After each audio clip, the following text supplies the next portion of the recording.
أعوذ بالله من الشيطان الرجيم. بسم الله الرحمن الرحيم. الحمد لله الذي أنزل على عبده الكتاب ولم يجعل له عوجا قيما لينذر بأسا شديدا من لدنه ويبشر المؤمنين الذين يعملون الصالحات أن لهم أجرا حسنا ماكثين فيه أبدا وينذر الذين قالوا اتخذ الله ولدا ما لهم به من علم ولا لآبائهم كبرت كلمة تخرج من أفواههم إن يكونون إلا كذبا فلعلك باخع نفسك على آثارهم إن لم يؤمنوا بهذا الحديث أسفا إنا جعلنا ما على الأرض زينة لها لنبلوهم أيهم أحسن عملا وإنا لجاعلون ما عليها صعيدا جرزا أم حسبت أن أصحاب الكهف والرقيم كانوا من آياتنا عجبا إذ أوى الفتية إلى الكهف فقالوا ربنا آتنا من لدنك رحمة وهيئ لنا من أمرنا رشدا فضربنا على آذانهم في الكهف سنين عددا ثم بعثناهم لنعلم أي الحزبين أحصى لما لبثوا أمدا نحن نقص عليك نبأهم بالحق إنهم فتية آمنوا بربهم وزدناهم هدى وربطنا على قلوبهم إذ قاموا فقالوا ربنا رب السماوات والأرض لن ندعو من دونه إلها لقد قلنا إذا شططا هؤلاء قوم اتخذوا من دونه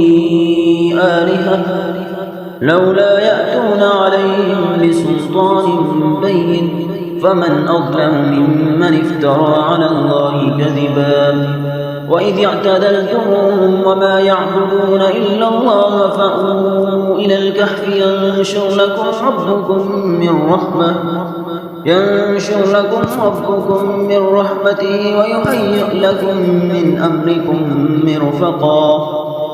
وترى الشمس إذا طلعت تزاور عن كهفهم ذات اليمين وإذا غربت تقرضهم ذات الشمال وهم في فجوة منه ذلك من آيات الله من يهد الله فهو المهتد ومن يضلل فلن تجد له وليا مرشدا وتحسبهم أيقاظا وهم رقود ونقلبهم ذات اليمين وذات الشمال وكلبهم باسط ذراعيه بالوسيد لو اطلعت عليهم لوليت منهم فرارا ولملئت منهم رعبا وكذلك بعثناهم ليتساءلوا بينهم قال قائل منهم كم لبثتم قالوا لبثنا يوما أو بعض يوم قالوا ربكم أعلم بما لبثتم فابعثوا أحدكم بورقكم هذه إلى المدينة فلينظر أيها أزكى طعاما فليأتكم برزق منه وليتلطف ولا يشعرن بكم أحدا إنهم إن يظهروا عليكم يرجموكم أو يعيدوكم في ملتهم ولن تفلحوا إذا أبدا وكذلك عثرنا عليهم ليعلموا أن وعد الله حق وأن الساعة لا ريب فيها إذ يتنازعون بينهم أمرهم فقالوا ابنوا عليهم بنيانا ربهم أعلم بهم قال الذين غلبوا على أمرهم لنتخذن عليهم مسجدا سيقولون 3 رابعهم كلبهم ويقولون 5 سادسهم كلبهم رجما بالغيب ويقولون 7 وثامنهم كلبهم قل ربي أعلم بعدتهم ما يعلمهم إلا قليل فلا تمار فيهم إلا مراء تستفت فيهم منهم أحدا ولا تقولن لشيء إني فاعل ذلك غدا إلا أن يشاء الله واذكر ربك إذا نسيت وقل عسى أن يهديني ربي ليقرب من هذا رشدا ولبثوا في كهفهم 300 سنين وازدادوا 9 قل الله أعلم بما لبثوا له غيب السماوات والأرض أبصر به وأسمع ما لهم من دونه من ولي ولا يشرك في حكمه أحدا واتل ما أوحي إليك من كتاب ربك لا مبدل لكلماته ولن تجد من دونه ملتحدا واصبر نفسك مع الذين يدعون ربهم بالغداة والعشي يريدون وجهه ولا تعد عيناك عنهم تريد زينة الحياة الدنيا ولا تطع من أغفلنا قلبه عن ذكرنا واتبع هواه وكان أمره فرطا وقل الحق من ربكم فمن شاء فليؤمن ومن شاء فليكفر إنا أعتدنا للظالمين نارا أحاط بهم سرادقها وإن يستغيثوا يغاثوا بماء كالمهل يشوي الوجوه بئس الشراب وساءت مرتفقا إن الذين آمنوا وعملوا الصالحات إنا لا نضيع أجر من أحسن عملا أولئك لهم جنات عدن تجري من تحتهم الأنهار يحلون فيها من أساور من ذهب ويلبسون ثيابا خضرا من سندس واستبرق متكئين فيها على الأرائك نعم الثواب وحسنت مرتفقا واضرب لهم مثل الرجلين جعلنا لأحدهما جنتين من أعناب وحففناهما بنخل وجعلنا بينهما زرعا كلتا الجنتين آتت أكلها ولم تظلم منه شيئا وفجرنا خلالهما نهرا وكان له ثمر فقال لصاحبه وهو يحاوره أنا أكثر منك مالا وأعز نفرا ودخل جنته وهو ظالم لنفسه قال ما أظن أن تبيد هذه أبدا وما أظن الساعة قائمة ولئن رددت إلى ربي لاجدن خيرا منها منقلبا قال له صاحبه وهو يحاوره أكفرت بالذي خلقك من تراب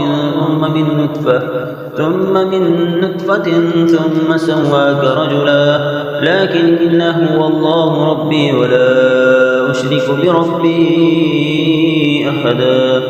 ولولا إذ دخلت جنتك قلت ما شاء الله لا قوة إلا بالله إن ترني أنا أقل منك مالا وولدا فعسى ربي أن يؤتيني خيرا من جنتك ويرسل عليها حسبانا من السماء فتصبح صعيدا زلقا أو يصبح ماؤها غورا فلن تستطيع له طلبا وأحيط بثمره فأصبح يكلم كفيه على ما أنفق فيها وهي خاوية على عروشها ويقول يا ليتني لم أشرك بربي أحدا ولم تكن له فئة ينصرونه من دون الله وما كان منتصرا هنالك الولاية لله الحق هو خير ثوابا وخير عقبا واضرب لهم مثل الحياة الدنيا كماء أنزلناه من السماء فاختلط به نبات الأرض فأصبح هشيما تذروه الرياح وكان الله على كل شيء مقتدرا المال والبنون زينة الحياة الدنيا والباقيات الصالحات خير عند ربك ثوابا وخير عملا ويوم نسير الجبال وترى الأرض بارزة وحشرناهم فلم نغادر منهم أحدا وعرضوا على ربك صفا لقد جئتمونا كما خلقناكم أول مرة بل زعمتم أن لن نجعل لكم موئدا وأوذي الكتاب فترى المجرمين مشفقين مما فيه ويقولون يا ويلتنا ما لهذا الكتاب لا يغادر صغيرة ولا كبيرة إلا أحصاها ووجدوا ما عملوا حاضرا ولا يظلم ربك أحدا وإذ قلنا للملائكة اسجدوا لآدم فسجدوا إلا إبليس كان من الجن ففسق عن أمر ربه أفتتخذونه وذريته أولياء من دوني وهم لكم عدو بئس للظالمين بدلا ما أشهدتهم خلق السماوات والأرض ولا خلق أنفسهم وما كنت متخذ المضلين عضدا ويوم يقول نادوا شركائي الذين زعمتم فدعوهم فلم يستجيبوا لهم وجعلنا بينهم موبقا ورأى المجرمون النار فظنوا أنهم مواقعها ولم يجدوا عنها مصرفا ولقد صرفنا في هذا القرآن للناس من كل مثل وكان الإنسان أكثر شيء جدلا وما منع الناس أن يؤمنوا إذ جاءهم الهدى ويستغفروا ربهم إلا أن تأتيهم سنة الأولين أو يأتيهم العذاب قبلا وما نرسل المرسلين إلا مبشرين ومنذرين ويجادل الذين كفروا بالباطل ليدحضوا به الحق واتخذوا آياتي وما أنذروا هزوا ومن أظلم ممن ذكر بآيات ربه فأعرض عنها ونسي ما قدمت يداه إنا جعلنا على قلوبهم أكنة أن يفقهوا وفي آذانهم وقرا وإن تدعهم إلى الهدى فلن يهتدوا إذا أبدا وربك الغفور ذو الرحمة لو يؤاخذهم بما كسبوا لعجل لهم العذاب بل لهم موعد لن يجدوا من دونه موئلا وتلك القرى أهلكناهم لما ظلموا وجعلنا لمهلكهم موعدا وإذ قال موسى لفتاه لا أبرح حتى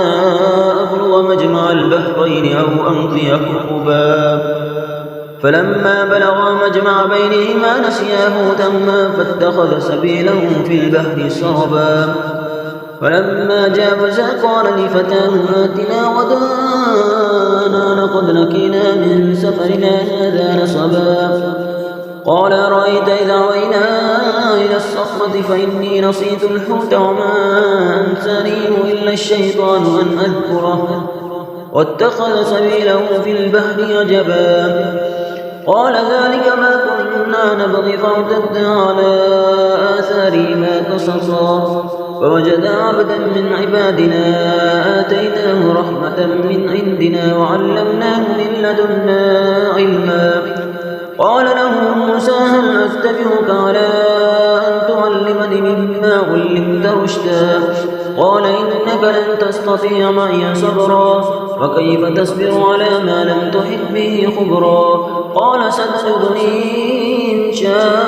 الله صابرا ولا أعصي لك أمرا قال فإن اتبعتني فلا تسألني عن شيء حتى أحدث لك منه ذكرا فانطلقا حتى إذا ركبا في السفينة خرقا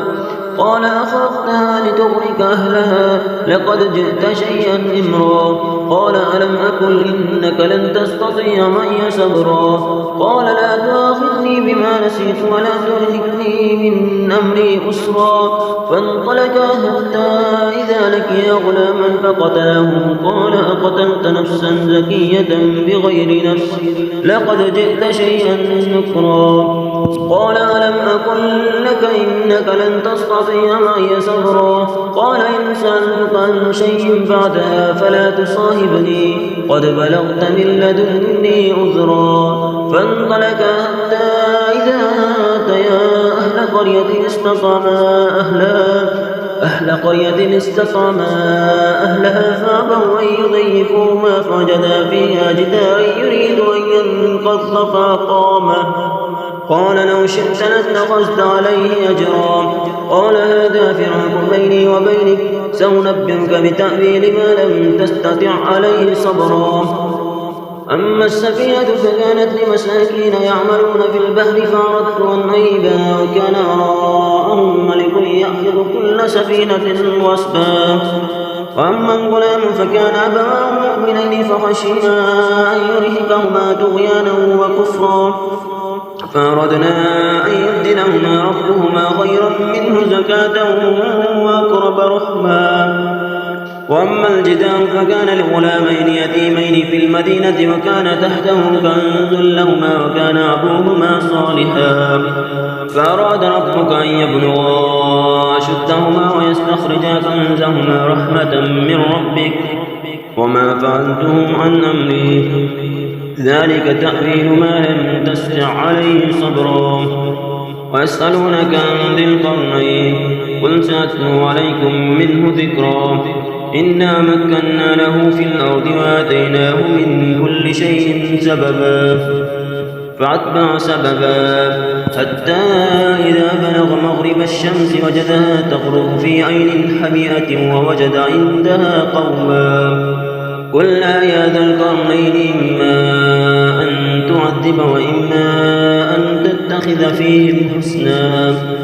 قال أما من ظلم فسوف نعذبه ثم يرد إلى ربه فيعذبه عذابا نكرا وأما من آمن وعمل صالحا فله جزاء الحسنى وسنكون له من أمرنا يسرا ثم أتبع سببا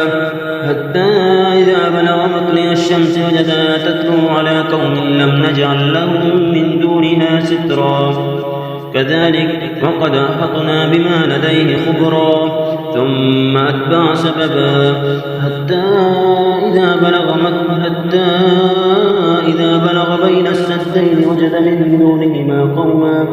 وجد من دونهما قوما لا يكادون يفقهون قولا قالوا يا ذا القرنين إن يأجوج ومأجوج مفسدون في الأرض فهل نجعل لك خرجا على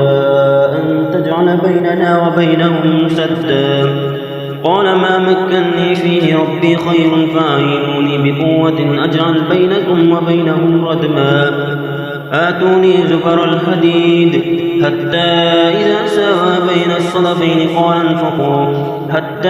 إذا جعله نارا قال آتوني أفرغ عليه قطرا فما استطاعوا أن يظهروه وما استطاعوا له نقبا قال هذا رحمة من ربي فإذا جاء وعد ربي جعله دكا وكان وعد ربي حقا وتركنا بعضهم يومئذ يموج في بعض ونفخ في الصور فجمعناهم جمعا وعرضنا جهنم يومئذ للكافرين عرضا الذين كانت أعينهم في غطاء عن ذكري وكانوا لا يستطيعون سمعا أفحسب الذين كفروا أن يتخذوا عبادي من دوني أولياء إنا أعتدنا جهنم للكافرين نزلا قل هل ننبئكم بالأخسرين أعمالا الذين ضل سعيهم في الحياة الدنيا وهم يحسبون أنهم يحسنون صنعا أولئك الذين كفروا بآيات ربهم ولقائه فحبطت أعمالهم فلا نقيم لهم يوم القيامة وزنا ذلك جزاؤهم جهنم بما كفروا واتخذوا آياتي ورسلي هزوا إن الذين آمنوا وعملوا الصالحات كانت لهم جنات الفردوس نزلا خالدين فيها لا يبغون عنها حولا قل لو كان البحر مدادا لكلمات ربي لنفد البحر قبل أن تنفد كلمات ربي ولو جئنا بمثله مددا قل إنما أنا بشر مثلكم يوحى إلي أنما وإلهكم إله واحد فمن كان يرجو لقاء ربه فليعمل عملا صالحا ولا يشرك بعبادة ربه أحدا.